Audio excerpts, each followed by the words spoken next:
D'abord, il y a des casques hein, pour les gens qui veulent entendre les deux langues. Avant que nous commencions, ici au milieu, il y a plein de places et il n'y a personne. Merci pour occuper aussi le centre de la salle.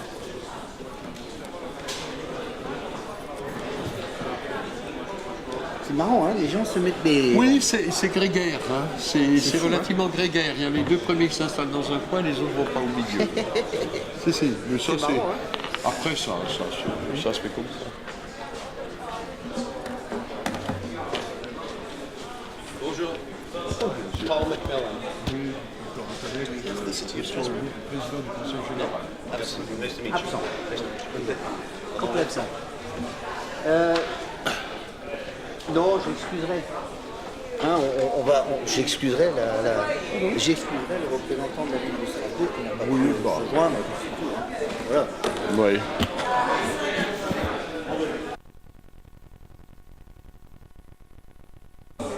It's the irony that we're in the city of Strasbourg and they're the ones that carry on. Voilà. It happens. Ah bah voilà, c'est bien, il y a des gens, ça y est, ça vient.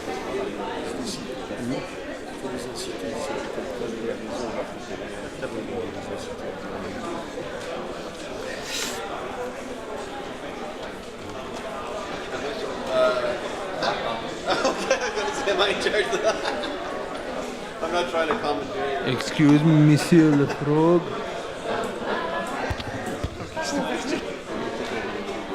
Yeah.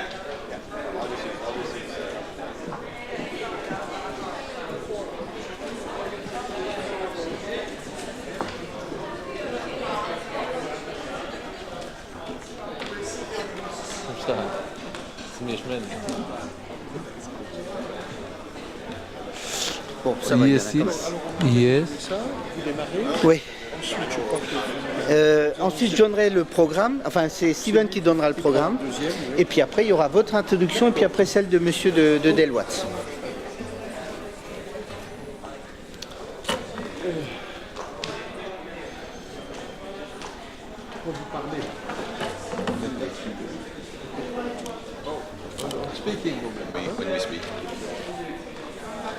Bon, vous me dites hein, quand je démarre, hein, moi ça m'est égal. Mais...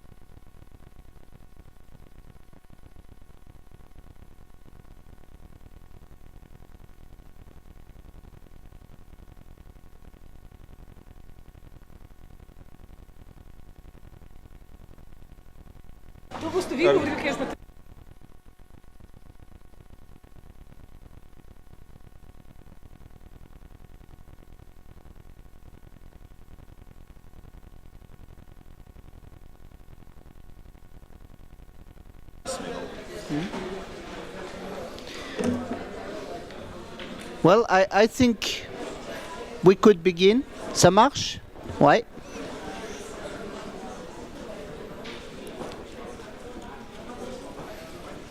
La traduction fonctionne, John?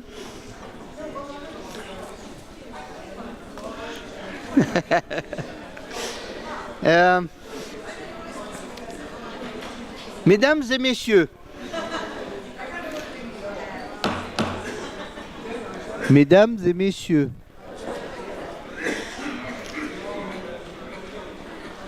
voilà, beaucoup de gens dissipés. Mesdames et messieurs, chers amis, chers collègues,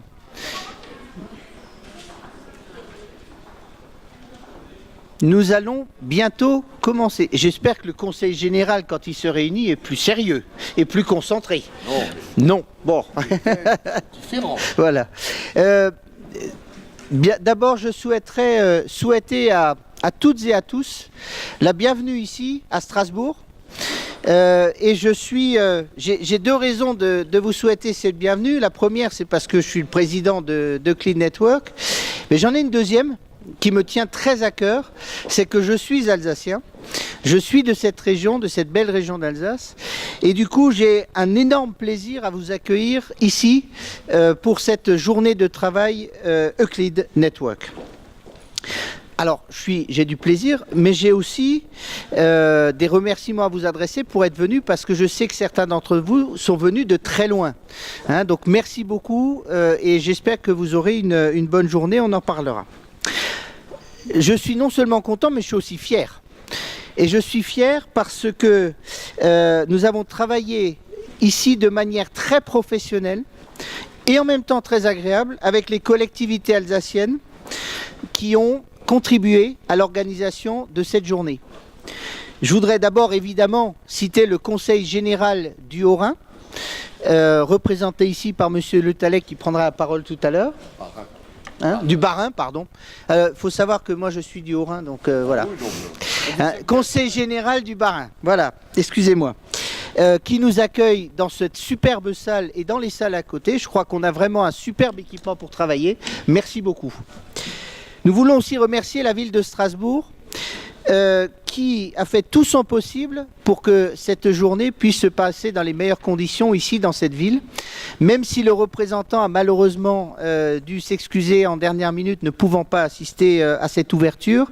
Mais vous verrez aussi dans les travaux et notamment dans les challenges que la ville de Strasbourg et sa communauté urbaine sont actifs sur des sujets qui concernent les entreprises sociales. Nous avons aussi le plaisir, et il est avec nous, monsieur MacMillan, de travailler avec Deloitte. Deloitte, nous avons trouvé avec eux un partenaire de grande qualité, avec un soutien sans faille. C'est aussi avec Deloitte que nous pourrons travailler, et vous le verrez aussi aujourd'hui, là aussi il y aura des ateliers où vous aurez l'occasion de le faire, de travailler sur les questions d'innovation sociale. Je crois que cet appui est un appui sur lequel nous comptons beaucoup pour la suite de nos travaux. Merci beaucoup. Je voudrais aussi remercier deux autres partenaires avec lesquels nous avons travaillé. D'abord la Commission européenne, et notamment à travers son programme Taxo. Et je voulais notamment les remercier pour une chose très importante, c'est que parmi les gens qui sont dans cette salle, il y en a une quarantaine qui sont venus grâce au soutien de ce programme. Hein, et on sait à quel point c'est important, parce que voyager, ça représente un coût.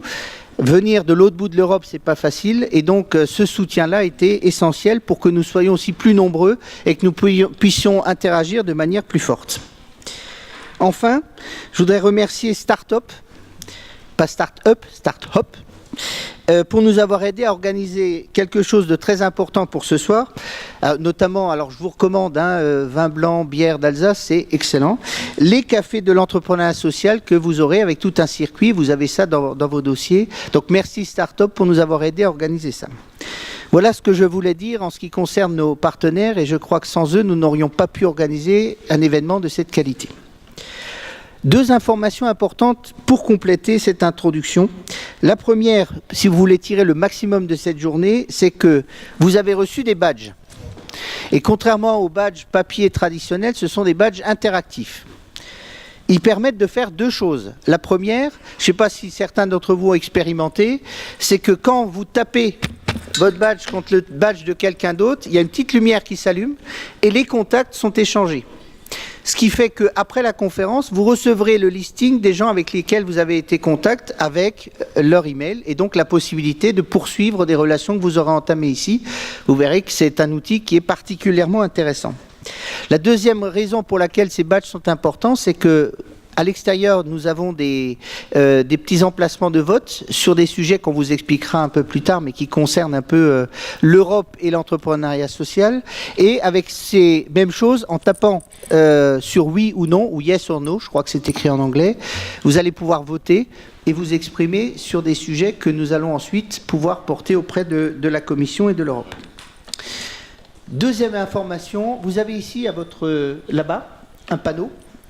Papier, celui-là, alors comme quoi les technologies traditionnelles continuent à vivre, pour y noter toute suggestion, idée. Hein, nous sommes ouverts et nous avons besoin, et quand je dis nous avons fortement besoin que vous vous engagiez, que vous nous disiez sur quoi nous pouvons travailler demain. Et donc n'hésitez pas à faire des suggestions, à mettre les idées que vous pourriez avoir et à les noter sur ce tableau blanc qui est évidemment à votre entière disposition. Voilà les quelques mots que je voulais vous dire en introduction. Nous allons maintenant entrer un peu plus dans la conférence, mais avant tout je vais donner la parole à Steven Barnett qui est le directeur exécutif d'Euclid pour qu'il nous détaille l'ordre du jour de cette journée, avant que nous donnions la parole à nos partenaires. Merci, cher Président. Good morning and bonjour. I'm going to begin with a few words in French, then return to English. Mesdames et messieurs, comme nous sommes à Strasbourg, l'une des capitales internationales de l'Europe, je souhaite faire quelques remarques en français avant de poursuivre en anglais. Bienvenue à toutes et à tous à cette conférence annuelle du réseau Euclid intitulée Chartering into the Future, ou Cap sur l'avenir, traduction quasi spontanée. C'est un honneur pour moi, comme nouveau directeur du réseau Euclid récemment nommé, d'être parmi vous et de présenter ce programme dynamique et pratique dont j'ai moi-même de grandes attentes. Je vais vous présenter l'agenda dans quelques instants, mais permettez-moi d'abord quelques observations en anglais à propos du contexte dans lequel nous nous retrouvons en ce début de 2014. Je poursuis donc en anglais. Back into English now. Ladies and gentlemen, a warm welcome from me to the conference Chartering into the Future. I'm going to present the agenda in just a moment, but just a few remarks about the context that we're in at the start of 2014. We all know that Europe has been shaken by a severe financial and economic crisis, and it has turned into a social crisis, an unemployment crisis, and in some cases also a democratic crisis. But that word crisis suggests that it's going to pass and that sometime soon we might return to normal. But if you read the press and listen to commentators, as I do, you wouldn't be so sure that there will be a return to the pre-2008 normality that we knew. I think we face a new economic and social reality in Europe that demands a new approach to long-standing challenges and finding new solutions to challenges that have emerged because of the crisis. And I think that's why we're all here. Civil society organizations and social enterprises come in many shapes and sizes. You know that better than I do, but essentially they are places where citizens come together to solve the problems in the world around them. And Euclid is a place where the leaders of a civil society and social enterprise can come together to support each other to face those challenges. I believe that civil society and social enterprise as a movement is growing in importance today. We need good leadership in the sector to face the challenges and find the right way forward. And an international network like Euclid is, I think, all the more important now after the crisis, so that we can find places to support each other across Europe. You'll know from your work in your countries that social enterprises and civil society have to work with diverse partners in academia, in the public sector, and in business. So I'm very pleased that Euclid has put together Euclid has partnerships with the City of Strasbourg, the Conseiller Général du Bas-Rhin, and with Deloitte. Now I'll say a bit about the conference programme, because I realise that it's not always possible in advance to study the agenda of a conference in detail. The real focus of this conference is on 5 practical real-world challenges that 5 delegates here have brought to the conference. And whether it's about communications, about the startup phase, the rural context, about managing success, or attracting and keeping good staff, I hope you'll find a challenge that is relevant to the issues that you're dealing with in your country, in your community. What that means in practice today is that you have been asked to pick a challenge working crew. So a working group where you will work with the challenge leader and with Euclid staff on finding solutions, or at least in clarifying the problems through the rest of today. There are 2 sessions with this challenge working crew. The first follows the plenary, and the second is just before the final plenary session this afternoon. To support you to find solutions to the challenges that are presented, Euclid has invited some renowned experts in their field to offer discussion groups on topics like service design, legal pitfalls, scaling up, or fundraising. These are on the programme the harbour sessions that take place immediately before and after lunch. Finally then, our challenge leaders will take the solutions, if we get as far as solutions, which we have helped them to reach in the challenge working crews, to a panel of experts at the end of the day. This in the programme is called the treasure session, the final plenary session. And then at the end of the day, we can all go off duty for a time, wind down and relax with a drinks reception at the invitation of the British Council. And then in the evening, because we know that you want to use the opportunity of having made the long trip to come to Strasbourg to continue working all day, there are going to be enterprise cafes in different venues throughout Strasbourg, where there'll be the chance to continue meeting interesting people and discussing and finding original ideas. You can also follow the day on Twitter at Euclid Network and the hashtag #CharterChange. So now, Euclid Network has created the space with this conference, but really it's all of you who've got the skills, the experience, the knowledge to help each other and inspire each other to charter into the future. So to be a success, this conference relies on your active participation. The people at the front speaking to you from a large podium, that doesn't last very long. Don't worry. Soon you'll be working together in smaller working groups on practical issues. And without your active participation, we won't be able to find those solutions to the challenges that have been brought to us. But with it, I hope we can help each other to play a small part in changing the world around us. You may have noticed by now that this conference has a maritime theme, despite the fact that we're in Strasbourg many miles inland. We have chartered a ship to sail into the future with you, with a fair wind and a skilled and experienced crew aboard. That's all of you. We set a course to find the treasure across the seas. Welcome aboard. Let's set sail. Captain, back to you.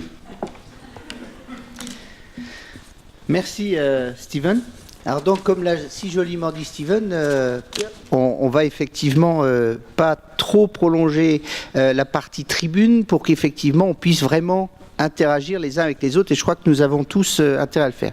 Cependant, je voudrais quand même qu'on ait un peu un contexte local qui nous soit présenté pour commencer, et que notre hôte d'aujourd'hui, le Conseiller Général du Bas-Rhin, représenté par M. Tallec, qui est donc le vice-président de la commission action sociale de ce Conseil général, nous dise quelques mots pour introduire un peu nos travaux avec une vision alsacienne. Très bien, merci beaucoup Président. Je voudrais quelques mots d'introduction, saluer naturellement Monsieur Thierry Weishaupt, le président que j'ai connu ce matin, là pour la première fois, et des échanges tout à fait sympathiques, président de Euclid Network, Stephen Barnett qui vient de prendre la parole, Executive Director of Euclid Network, et saluer également bien sûr Paul MacMillan. Je ne peux pas saluer le maire de Strasbourg qui n'a pas pu venir ce matin, il est excusé, je regrette parce qu'il aurait pu faire un tout petit peu également l'apologie de notre belle ville de Strasbourg où se trouve ici le Conseil Général du Bas-Rhin.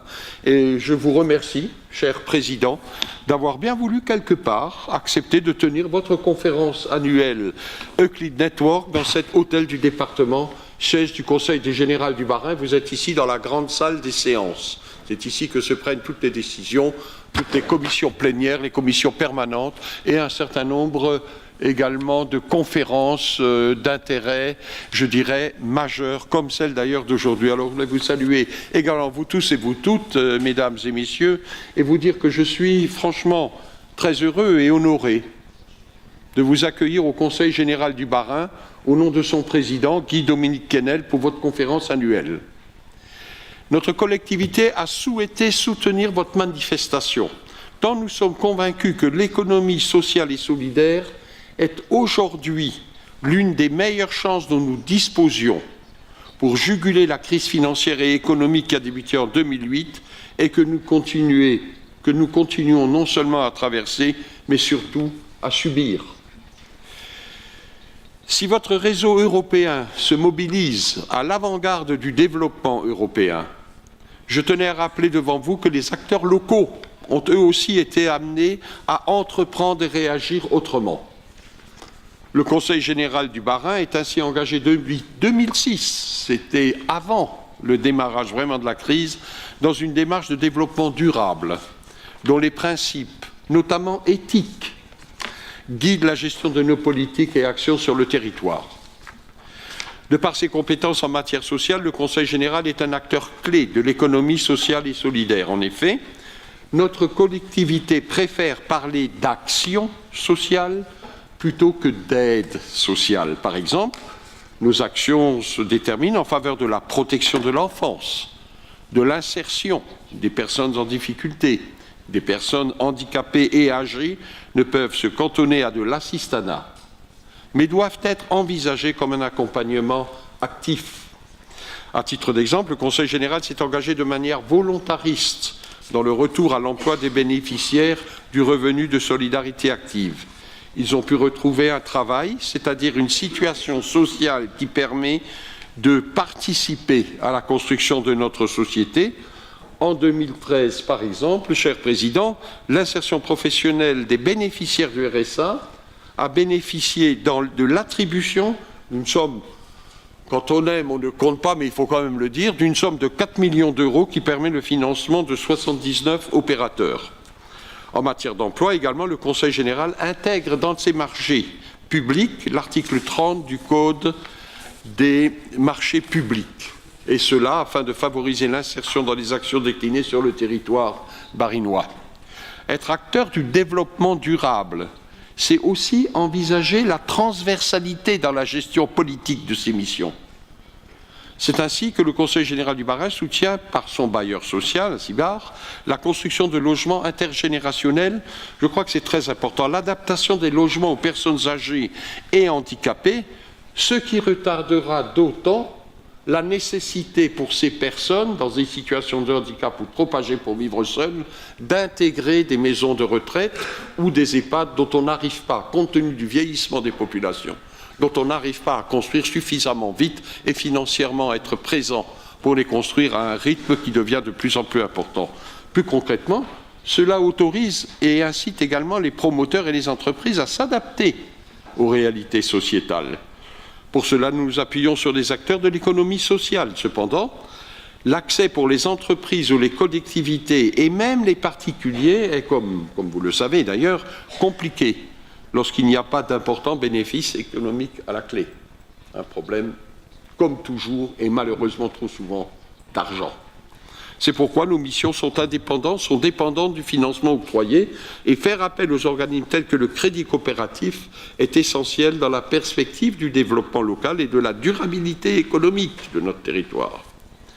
Il faut repenser le dynamisme régional pour anticiper les besoins sociaux à venir. La courbe du chômage est actuellement à 8,8% dans le Bas-Rhin. C'est pas si mal que ça, mais il est nécessaire de faciliter l'accès au financement des projets qui favorisent l'intégration sociale et l'emploi.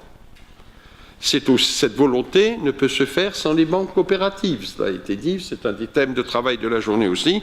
C'est aussi parce que notre collectivité, qui elle a aussi un rôle de financeur de projets, il faut bien le dire, est étouffée financièrement par les financements du RSA, par la gestion des financements du RSA, dont c'est une des compétences, ainsi que l'implication des organismes coopératifs est structurellement liée aux acteurs locaux socio-économiques. Je souhaitais donc vous exposer quelques exemples de l'implication de notre collectivité sur des thèmes sur lesquels lesquels vous-même vous travaillez activement et qui seront ceux de la grande conférence organisée par la Commission européenne des 16 et 17 janvier, demain et après-demain au Palais des Congrès, et où notre collectivité d'ailleurs, Kolektiv du Bas-Rhin, partagera un stand avec la ville de Strasbourg et la CUS aussi. Je ne voulais pas être plus long, je voulais vous dire ces quelques points qui me paraissent importants pour vous donner l'implication et l'importance de ce problème de la solidarité, de l'économique et du social pour notre collectivité.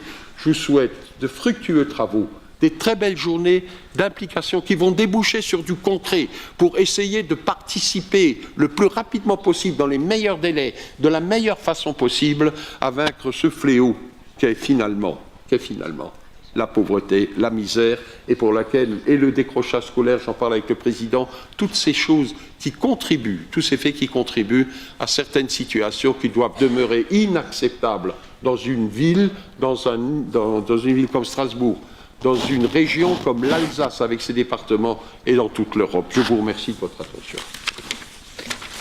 Merci Monsieur Le Tallec. Et comme vous l'avez vu, quand on dit qu'il faut avoir plusieurs acteurs autour de la table, on voit bien à travers les exemples que vous avez donnés, l'importance aussi de travailler avec les collectivités locales.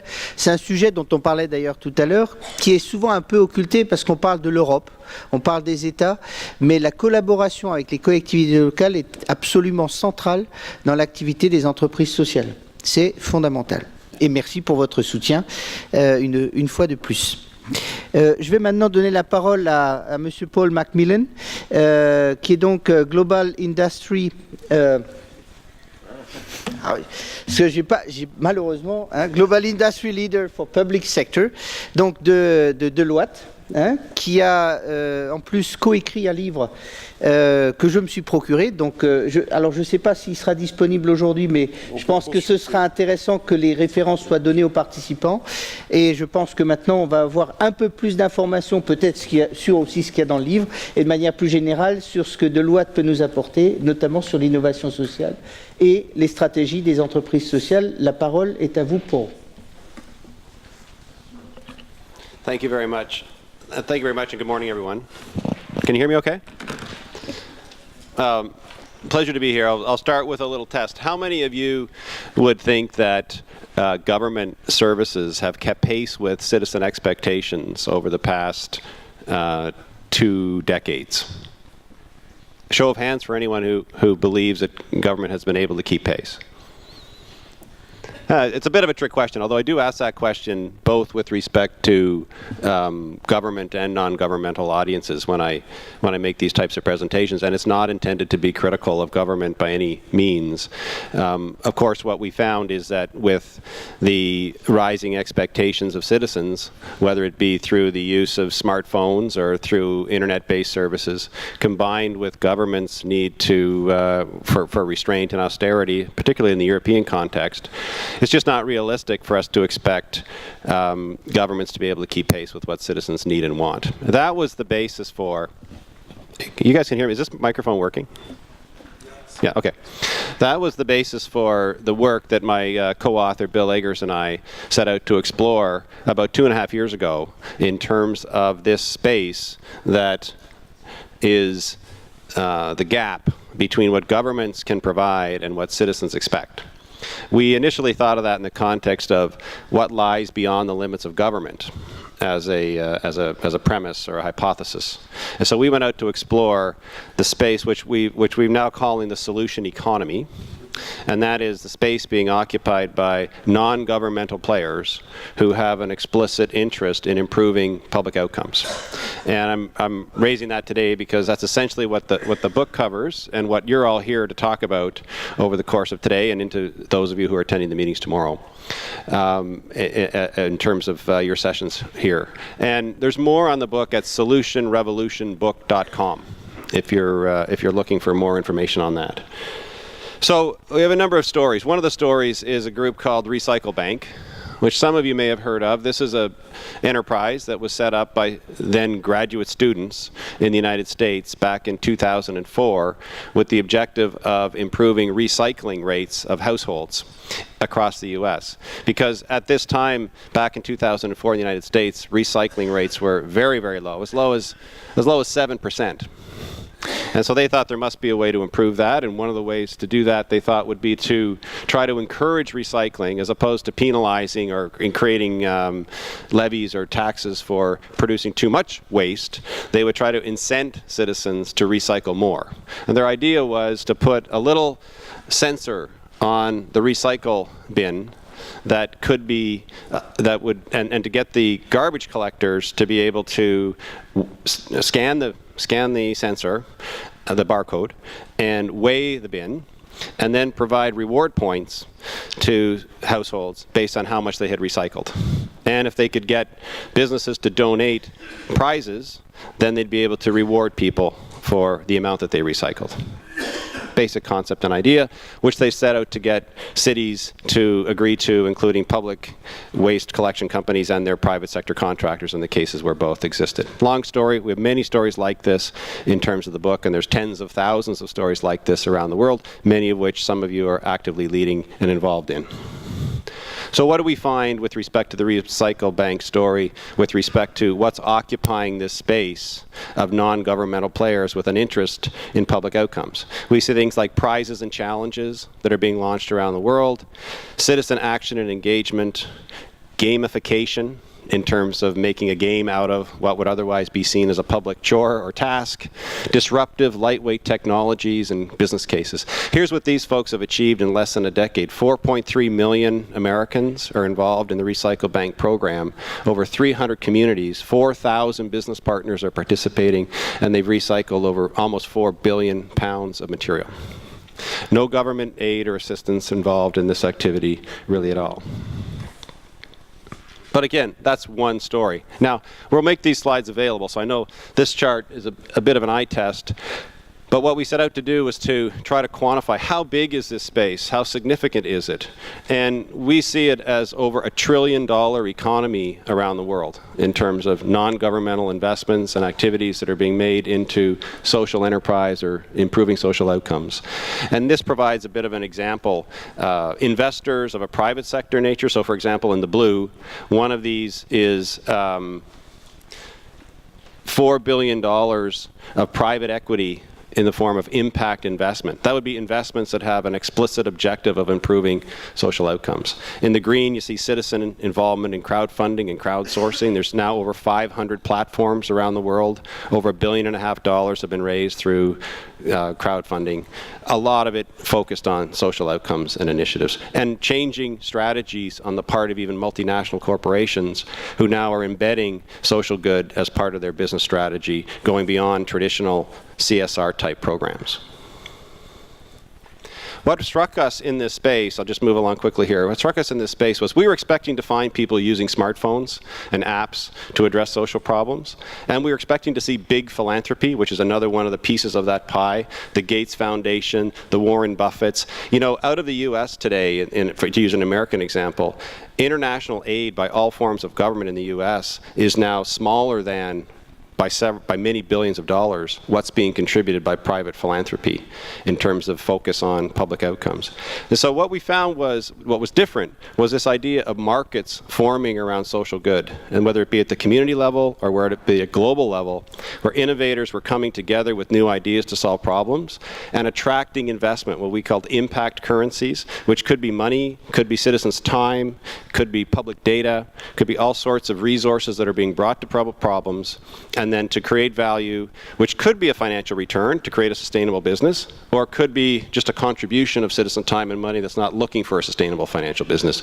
All of that forming this solution economy space. The key factor in this as well is this idea of both the innovators, those with the smartphone applications or those with the investment vehicles, and those making investment of resources are looking for measurable results, setting targets around specific problems and measuring progress in a kind of social return on investment trend.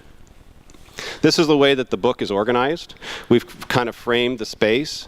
We've identified a range of what we call wave makers, which includes everything from big philanthropy to citizen change makers and private investors or multinationals, looking to new business models, franchising methods, free sourcing of data and information, using disruptive technologies, including data analytics, the cloud, and different forms of investment or currency into an ecosystem system or a market for social good. And the workshop this afternoon, my colleague Caroline de Bruyne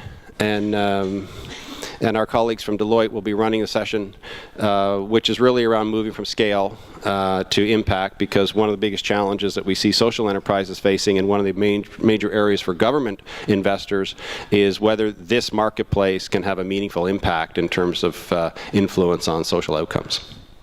So that's what I had. Appreciate the opportunity to speak. Merci beaucoup pour cette introduction. Et puis on voit bien le cadrage qui est donné. On voit aussi la diversité des acteurs. Je crois que, je voudrais à chaque fois revenir là-dessus. La diversité des acteurs est quelque chose d'absolument essentiel. Et le fait de pouvoir les relier et les associer aux différentes démarches est quelque chose d'important. Bien, écoutez, je crois que ça nous a quand même permis déjà de poser un peu le paysage des travaux que vous allez mener. Et je pense que sans tarder, on va pouvoir passer à la suite des opérations. Je vais juste rappeler deux petits détails techniques, mais qu'il faut avoir en tête. La première, c'est n'oubliez jamais de rendre vos badges et aussi les casques de traduction. Parce que le nombre de fois où, en tant qu'organisateur de manifestation, on se retrouve avec des casques qui manquent. Donc merci à chaque fois, quand vous quittez ou quand vous avez besoin de sortir, de laisser badge et casque. Première chose. La deuxième, un petit rappel aussi, c'est que les débats en plénière dans cette salle sont enregistrés.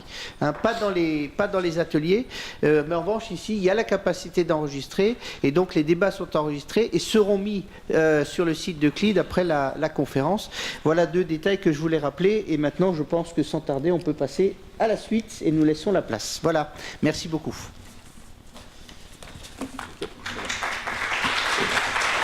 Merci. Ça.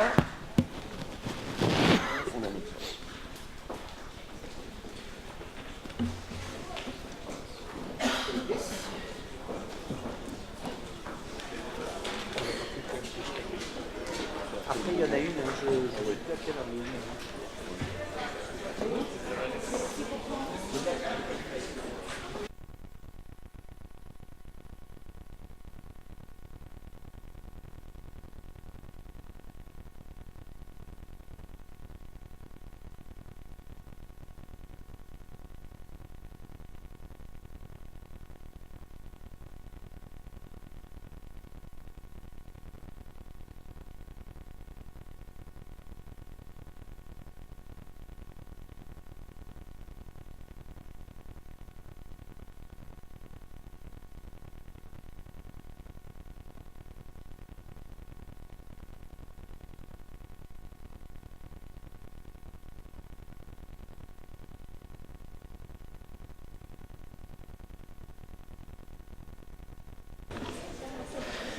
Good morning, everyone. So let's continue, and then we will have a break after, so don't worry, you're going to have your coffee. So let me thank you, first of all the sponsors and all the people that actually supported us in organizing this event. But first of all, and most importantly, I wanted to thank you for coming here, because you are the participant, and this conference is organized for you, is organized with you, and is organized for you. So the idea came from the fact that Euclid went through a transition period, so we wanted to know from other entrepreneurs, from other people that are working on the ground, what their challenges were as well. So we wanted to know, we wanted to share our challenges, and we wanted to know what your challenges are. So that's why we launched a call for proposal, and we selected 5 challenges. The challenges are very different between themselves.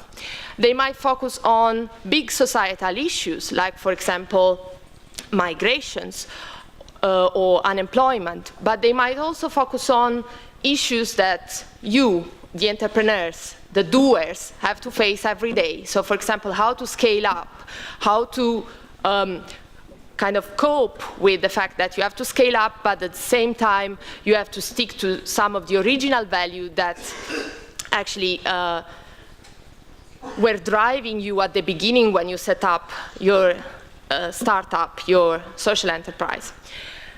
But I will stop talking now and pass the microphone to the challenge leaders, which are the protagonists and which are people that we want to put at the center of the conference because they believe in what they do, as I believe most of you do as well. So let's hear what they have to say.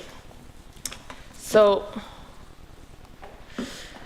let's start with the first one, with Attila, who will share his challenge with us. Please. I can.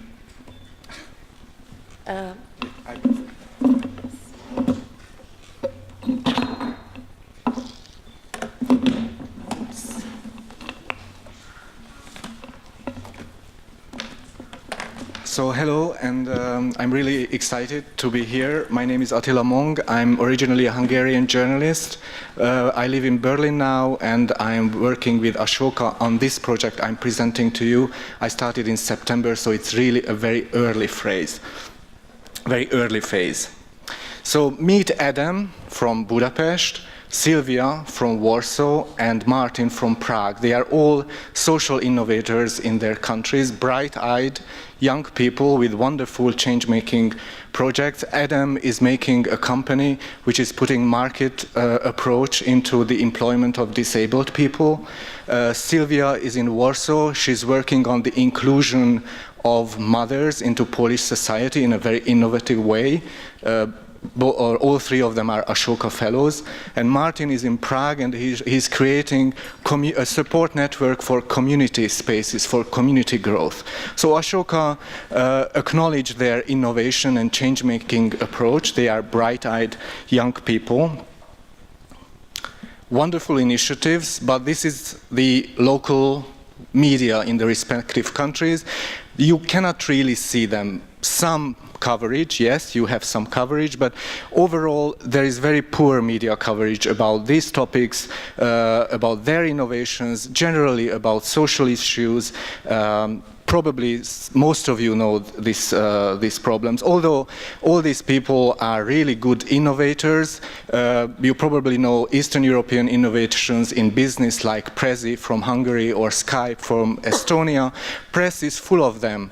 These people have the same kind of big change-making innovations, but media coverage is really slow, really bad. Well, as I told you, I'm an investigative journalist, and I've never had a problem with presenting the bad guys in media. Really, coverage is overall in Hungarian media about corruption-related topics. So it was new to me. I was an investigative journalist. I went to Stanford to study, and then came back and coupled up with Ashoka, and we were trying to analyze why this is happening. So my project is about analyzing why the media market is reacting to this, why journalism is reacting to social issues in the way, and why innovators are not always able to bring their messages to the public. Because the major problem is that you cannot scale without visibility. It's impossible. So my project is basically around 2 or 3 main questions. I was analyzing the local media markets, journalists, media companies, and social innovators. And what I found is that sometimes journalists need professional skills because they need a new language to report on these topics. Storytellers are needed for social entrepreneurs because very often social entrepreneurs don't really think that communication and storytelling is important. We have to raise awareness about this with storytellers, with social innovators. So what I did is I created September, October a network of storytellers, journalists, and social entrepreneurs. The network is up and running. It's operated through social media. My plan is to gather journalists and storytellers with a soul, with conscience, who think that these topics are important. Let them collaborate, let them find best practices, let them exchange ideas, let them exchange stories, connect with storytellers, and build capacities with the social entrepreneurs, storytelling capacities, build capacities with journalists, finding a new language to report on these topics. In the US, there is a very good new initiative which is called solution journalism. So I would like to spread the word about solution journalism among journalists. And third, very important, to collaborate social entrepreneurs with storytellers. So what I'm trying to do this year is to organize so-called story hacks in the style of hackathons, collaborate storytellers and social entrepreneurs to create better stories. So these are the main questions I want to tackle during this day. So come to my session and let's find solutions together. Thank you.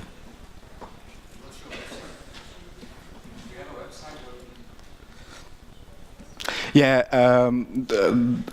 the website is spreadnetwork.weebly.com, but if you come to my session, I will show. It's just started a couple of weeks ago.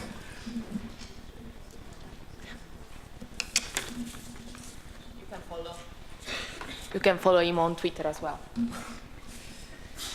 So next challenge, getting young social entrepreneurs started. This is a challenge from the city of Strasbourg. So Fanny, for you. Thank you. Good morning, everybody, and welcome to Strasbourg. So my name is Fanny Loux. I'm working at the Communauté Urbaine de Strasbourg. I have in charge the European Regional Development Fund, focused on economic development in sensitive neighborhoods. So today I would like to focus on young people under 25 years old and from sensitive areas. The idea is to analyze how social entrepreneurs could represent an alternative or another positive issue for these young people out of the system. So maybe you can, the next one, and the next one.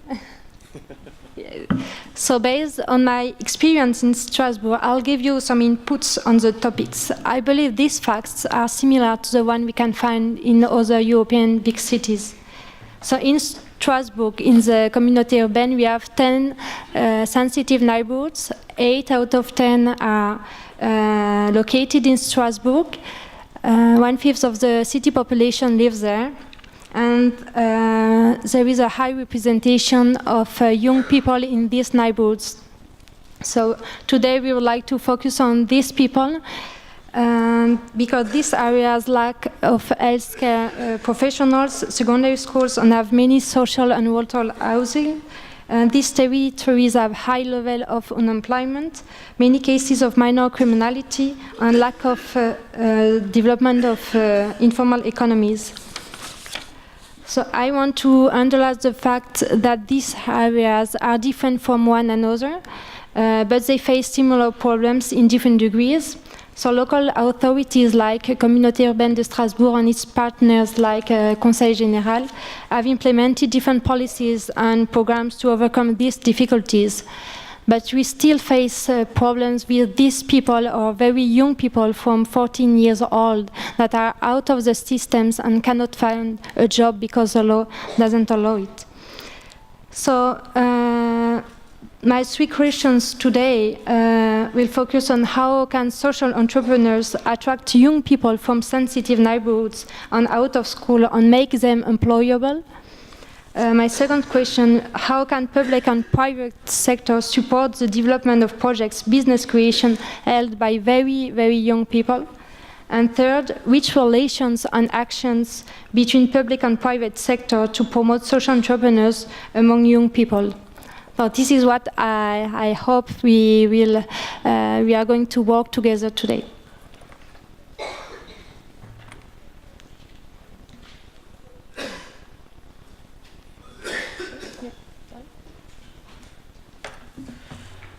Thanks a lot, Fanny.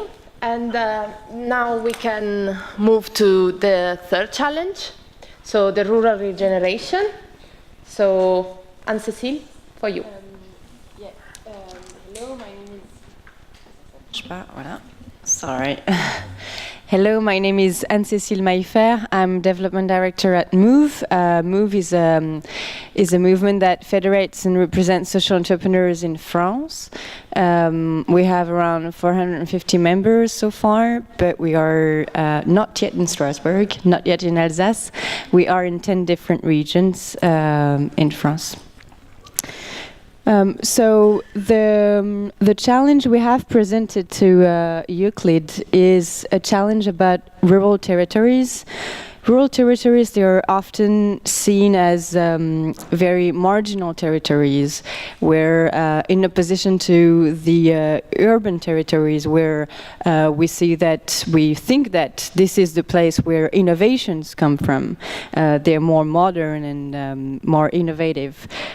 However, the rural territories in Europe, because this is a challenge for Europe, for the European community of social entrepreneurs.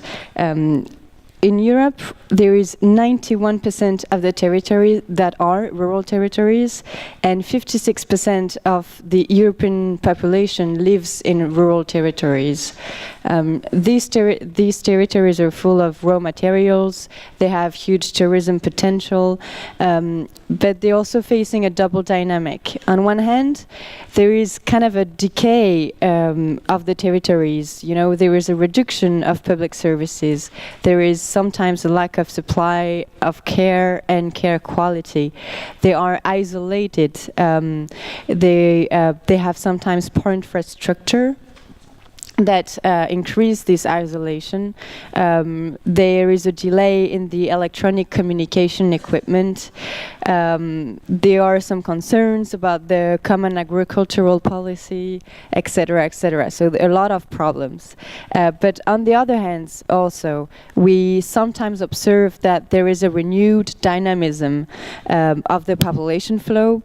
There is a change in the population behaviors. There is a change in expectations in terms of equipments and services, and that are now matching those of urban areas. So these territories could be actually very fertile in social innovation if we could create such an environment of social innovation. And social enterprises could be part of solutions in these territories. They could meet both expectations of a renewed economic dynamism and an increase of life quality, an increase of access to public services or social services, and while protecting the environment and strengthening social links. So they could be a real relay of economic growth for Europe, and they could also be a real laboratory of social innovations for the rest of the territories.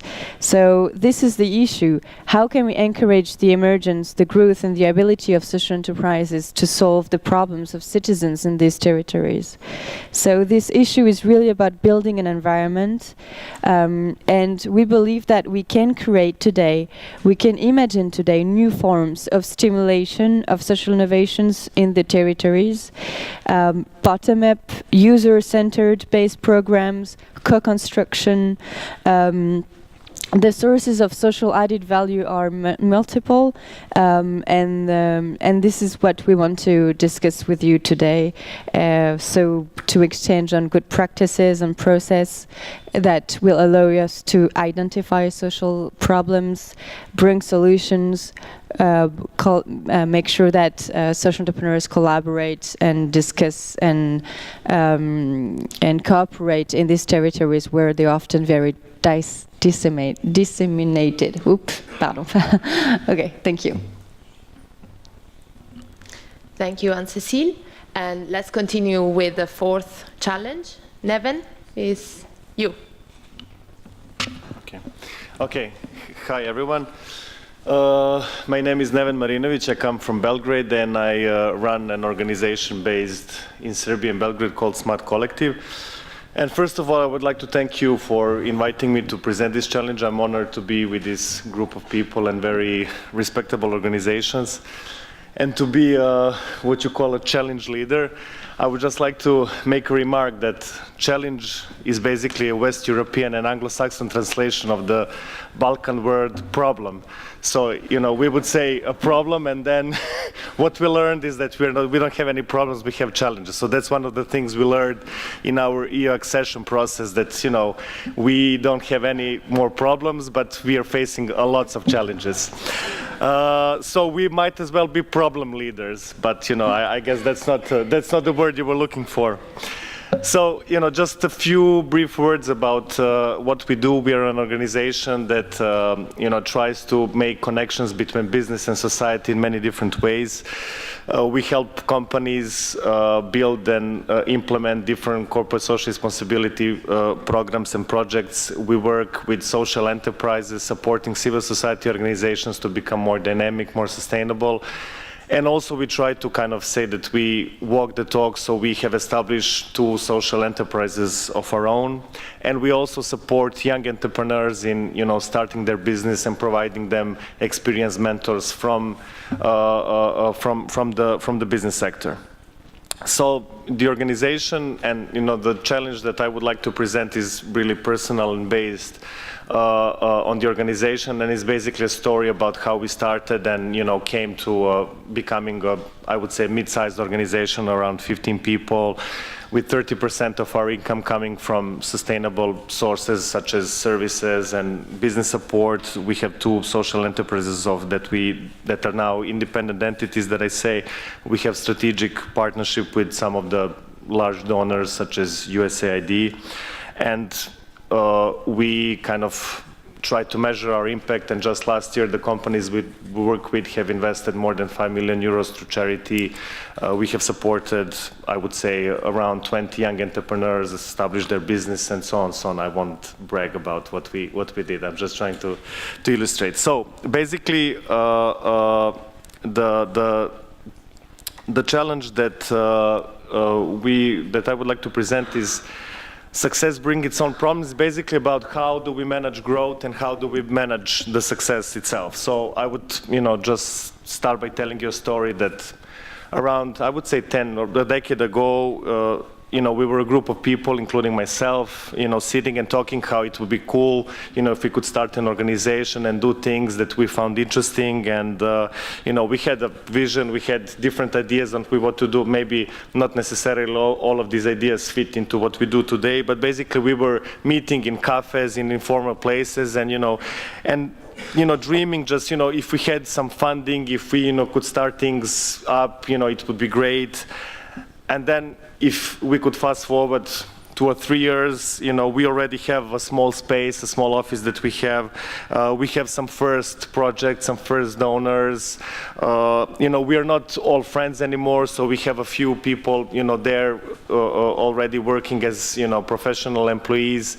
And but we all more or less still know everything. We all still do everything, and we are, you know, a group of people that is basically engaged into all the projects that we manage.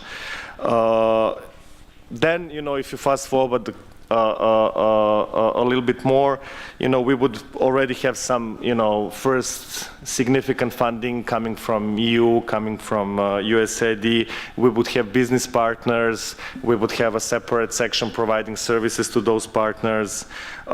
We become more serious. You know, we have people now working in different teams, so not anymore everybody knows everything what's going on, and not anymore, you know, we all talk to each other about what's going on.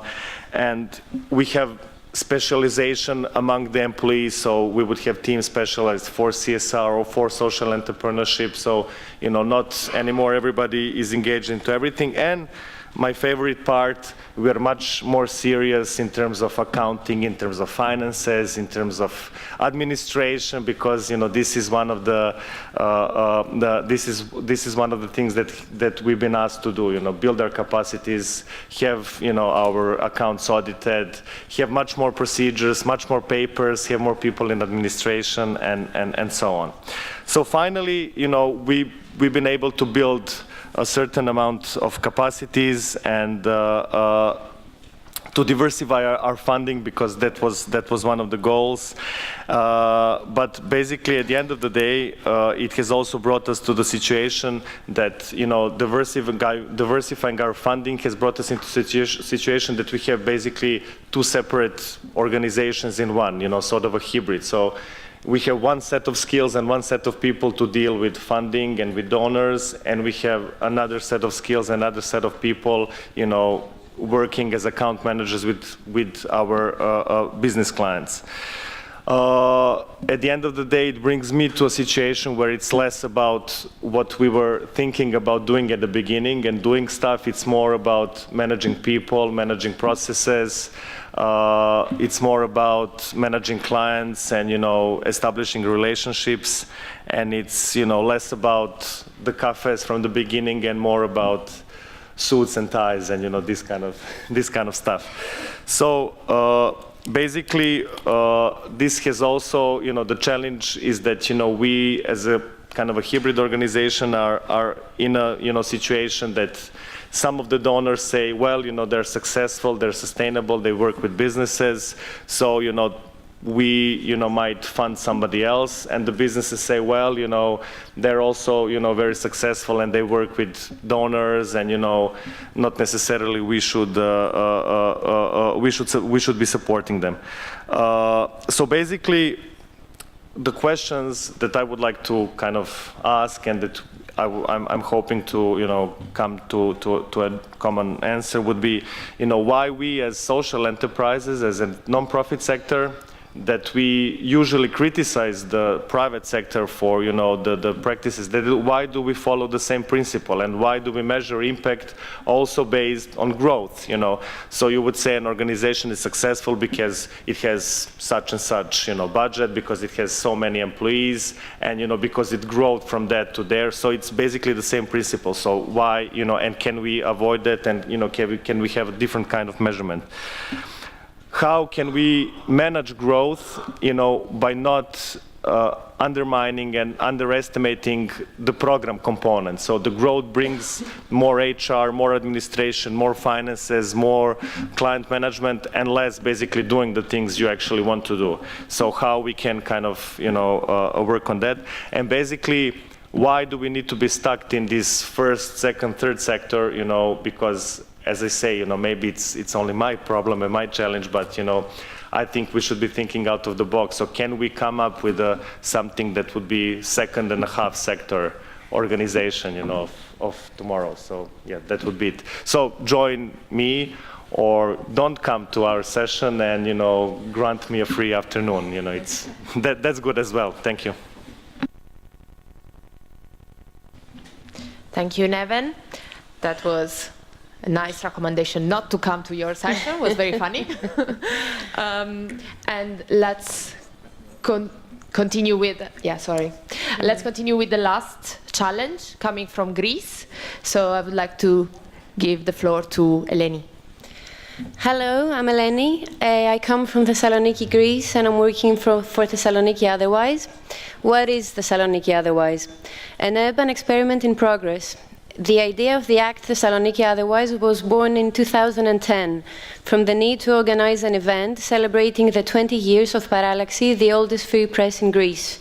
Since then, and until today, a series of numerous actions with innovating character have distinguished and proposed a different profile of the city, emphasizing its vast historical and multicultural tradition. Thessaloniki Otherwise has intervened 28 times in minor and major problems of the city, has reformed public spaces, and has suggested innovating ideas.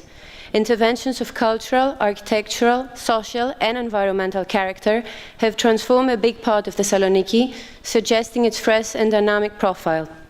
A creative group of people from diverse backgrounds materialize those projects, which take place within a framework of a large-scale synergy and cooperation between different forces: local authorities, formal institutions, independent teams, private initiatives, and volunteers, indicating the city's desire for extraversion and development. It is the biggest such collaboration that has ever been made in the northern Greece. It is an urban experiment in progress. Rise and fall, the the brain drain hits Thessaloniki Otherwise as a result of a Greek economic crisis. The initiative Thessaloniki Otherwise was born within and also partly because of the economic crisis. This very crisis has caused the brain drain of the core group of the organization. How can this gap be closed and allow the organization to remain sustainable to face future challenges? The first issue was that the economic crisis has led to the immigration of a significant number of team members abroad. 8 out of the 15 members who created Thessaloniki Otherwise were forced to leave Greece in order to seek a stable and secure future. Therefore, the amount of human capital available is inadequate, A, to facilitate the internal structure of the organization, B, to maintain the activities, and C, to develop and explore new opportunities to their full potential. The team has to continue to fulfill its tasks with less people responsible for more work, with less feedback, proposals, and ideas. The remaining members also lack in time, as the implementation of each project requires a great amount of commitment.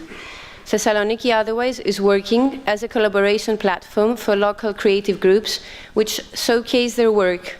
Those projects are being executed by a group of volunteers.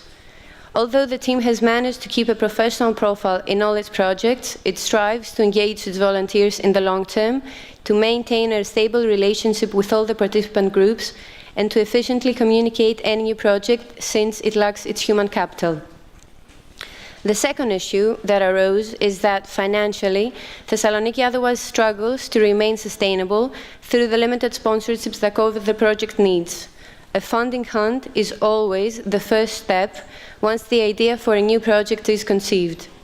But as the years pass and the economic situation in the country is not changing drastically, it becomes harder to raise funds in order to keep a high level in the outcomes.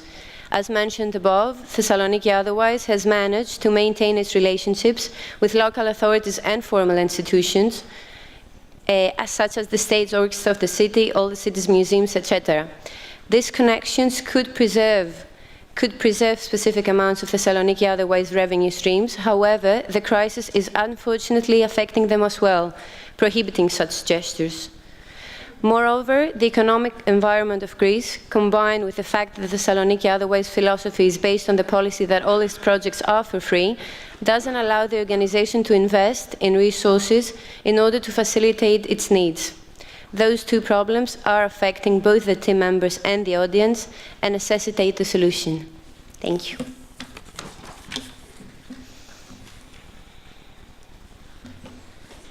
So let me thank you all the challenge leaders. You have done a good job, very good one. But now the best has yet to come. So we will shortly break up into groups. So now you have a bit of time to think to make your choice and decide which challenge you want to attend and discuss. But first you have a little bit more of extra time because coffee will be served just outside. So finally your coffee will be served. And, but let me invite you first to use your badge. So just a very quick reminder.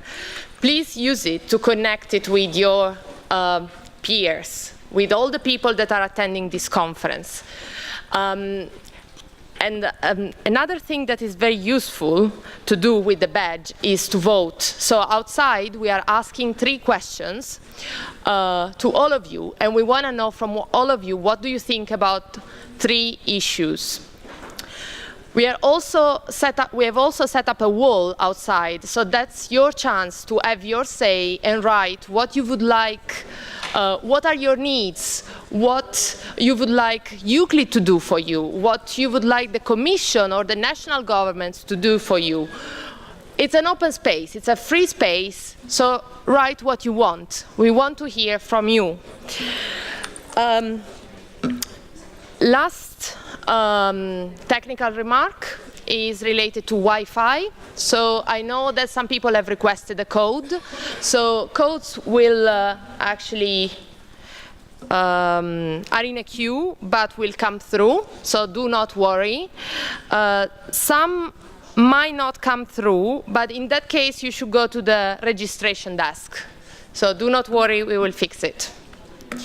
So now you can enjoy your coffee and just follow the sign for your challenge and meet your peers in the challenge room. Thank you very much.